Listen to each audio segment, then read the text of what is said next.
Existe uma velha teoria da oportunidade que onde muitos choram, outros aproveitam para vender lenço.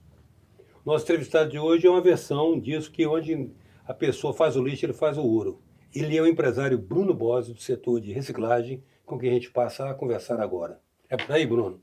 É, Você pega o lixo dos outros e monetiza? sim, sim. Hoje existe uma resistência cultural enquanto a reciclagem do resíduo da construção civil, que é o resíduo que a gente trabalha hoje, né? Uhum. A gente está enfrentando aí descarte irregular, né? A reciclagem do resíduo, ele tem um custo muito alto, então a gente enfrenta ainda uma resistência cultural, mas mesmo assim a gente está desbravando aí esse mercado. É realmente um oceano azul, porque a gente desbrava esse mercado Vocês já estão tem inaugurando o tempo. mercado, né? Exatamente. Então, são várias ideias que a gente está tendo de outros setores que a gente está trazendo para a reciclagem do resíduo da construção civil. Mas onde você identifica essa resistência cultural, Bruno? Como é que é? Porque o serviço é de extrema conveniência e utilidade para o conjunto da sociedade. Sim, É ganha-ganha. sim. Onde é que se esbarra em algumas resistências? A gente vê muita resistência, por exemplo, né? A parte de investimento numa planta de reciclagem é um investimento muito alto, Sei. né? Então você tem ainda as leis ainda que não favorecem ainda Ah, essa atividade, os né? marcos circulatórios, né? Exatamente. Então você está exatamente aquilo que eu estava falando. É um oceano azul, né, com que a iniciativa privada ela tem feito, né, essa atividade e está mostrando para o público que é capaz de reciclar esse tipo de material. E muitas vezes, né, esse material, esse resíduo, ele está na mão do público, né, da prefeitura, ou até mesmo na mão de grandes geradores, né, e esses grandes geradores tentam sempre de uma maneira mais direta, né? Eles querem sempre dar uma destinação menos apropriada, que seja mais barata, vamos colocar assim. Entendi.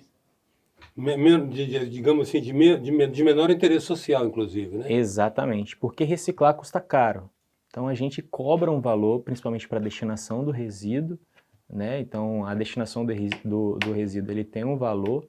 Então muitas vezes o cara, para ter uma economia, ele vai economizar na destinação de resíduo. Só que na verdade a gente não está economizando, né? Porque esse resíduo acaba ali indo para a rua. E aí a gente tem aí vários problemas. Um exemplo mesmo, Vila Velha, a gente tem enchentes, né? Pode ter animais que são proliferadores de doenças. Então, tudo isso são coisas que acontecem com o descarte irregular desse material que a gente recicla. E nesse aspecto, você não tem uma legislação também que favoreceria vocês, no sentido de que ela seria altamente restritiva, inibidora do descarte irregular, não? Sim, existe. Existe? Mas mesmo assim existe uma resistência e falta ainda ferramentas, principalmente para os pequenos geradores, por exemplo. Os grandes geradores, eles têm um percentual que pode ser rastreado. Hoje em Vila Velha existe um sistema que se chama coletas online, que os grandes geradores eles são rastreados, então esse resíduo ele consegue ser rastreado, mas alguns dados do IEMA comprovam que a maioria do resíduo que é gerado, principalmente o resíduo da construção civil, são resíduos oriundos de pequenas obras. Ah, Então essas tá. pequenas obras que estão pulverizadas pela cidade, elas sim que são os causadores desses pontos viciados de lixo, que hoje a gente tem um problema hoje nas cidades, por exemplo, de todo o Brasil, que são esses pontos viciados de lixo. Entendi. Mas, de qualquer maneira, é uma questão de pagar o preço do pioneirismo, né, de chegar na frente, né? Exatamente. Ou de inaugurar o Oceano Azul. Porque não tem volta mais para a questão da reciclagem, né? É uma imposição da agenda do terceiro milênio, né? Exatamente, o mundo está Não sendo tem voltado como. todo para isso. A gente tem aí o ESG, né, que tem favorecido bastante as empresas para estimular principalmente essas atividades. E a gente está num mundo cada vez mais com menos espaço, né? Então, quanto menos espaço a gente ocupar com o lixo, quanto mais a gente reaproveitar o lixo, é bem melhor para a gente. Mas, do ponto de vista das práticas no primeiro mundo, nós estamos bem para trás ainda, né? Muito para Muito, trás. Em né? relação à Europa, por exemplo, a gente está 100 anos atrás. É, Né? né? A Alemanha, vamos colocar, que hoje desponta na gestão de Sim. resíduos, ela está há anos já fazendo essas práticas que a gente está iniciando hoje. Então, hoje a gente está iniciando ainda as práticas, né, que há 100 anos atrás a Alemanha já tinha iniciado há muito tempo. Agora, lá eles têm um problema de confinamento e espaço vital.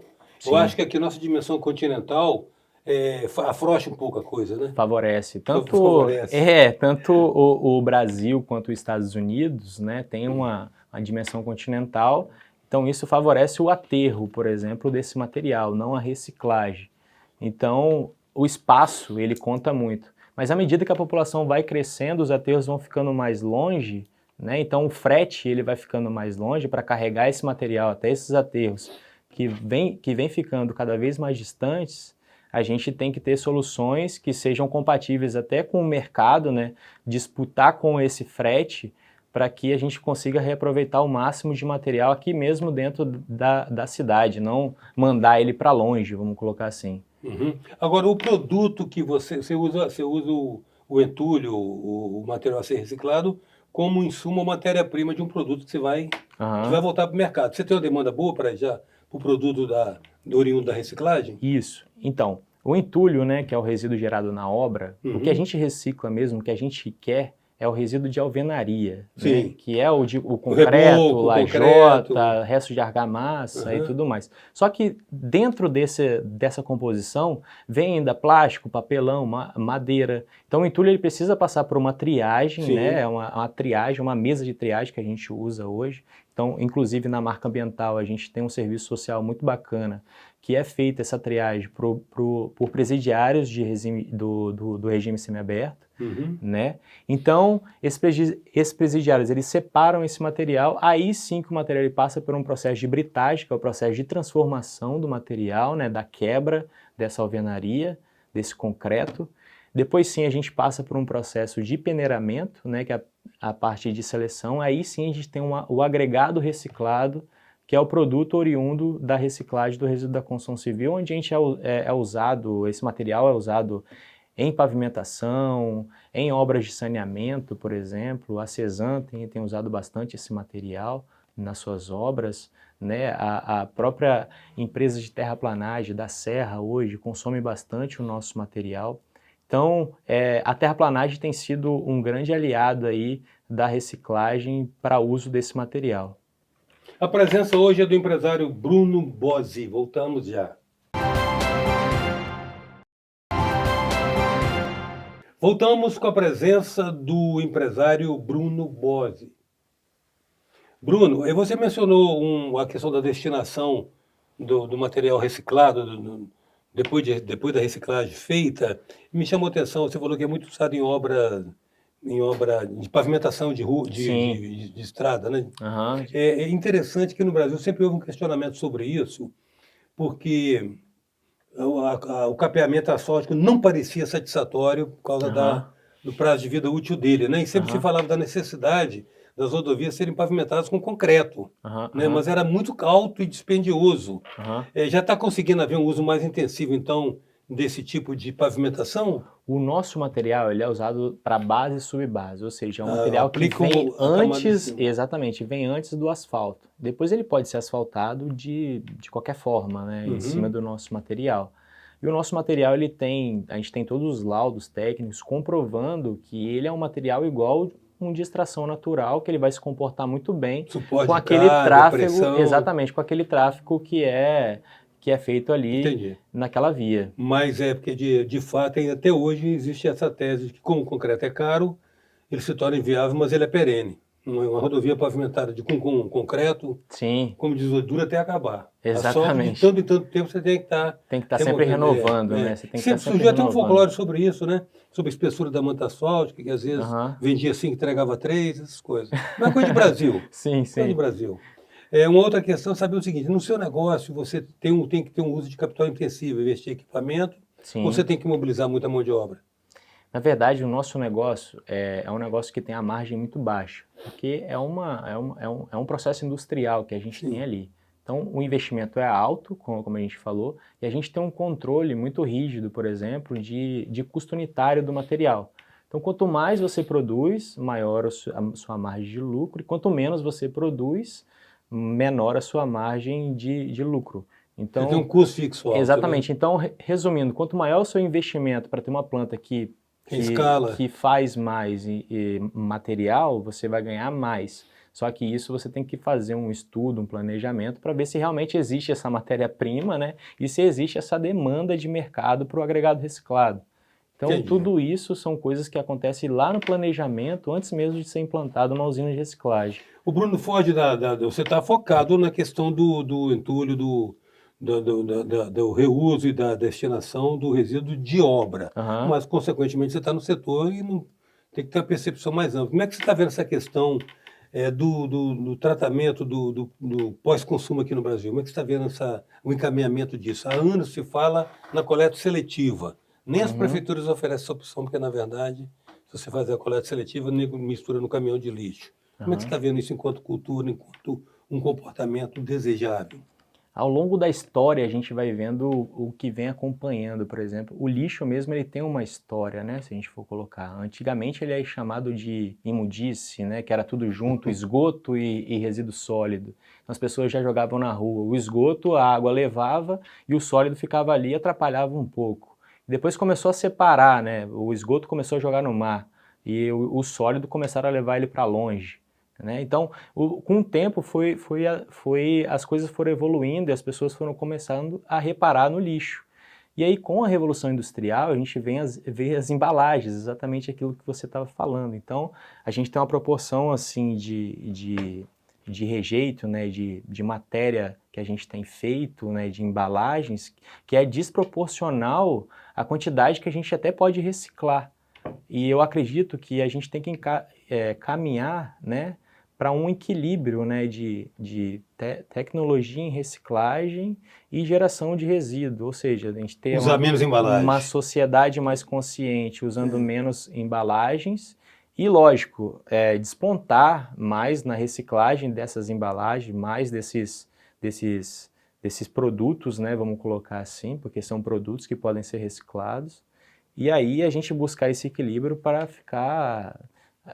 ter essa conta, né, igual de geração e reciclagem, né? Porque hoje a gente está assim, a geração está sendo muito maior do que a reciclagem. A gente percebe, quando você falou a respeito do Oceano Azul, a gente percebe assim uma percepção ou uma sacada legal sua, porque você está investindo, na verdade, num setor cuja essencialidade é indiscutível.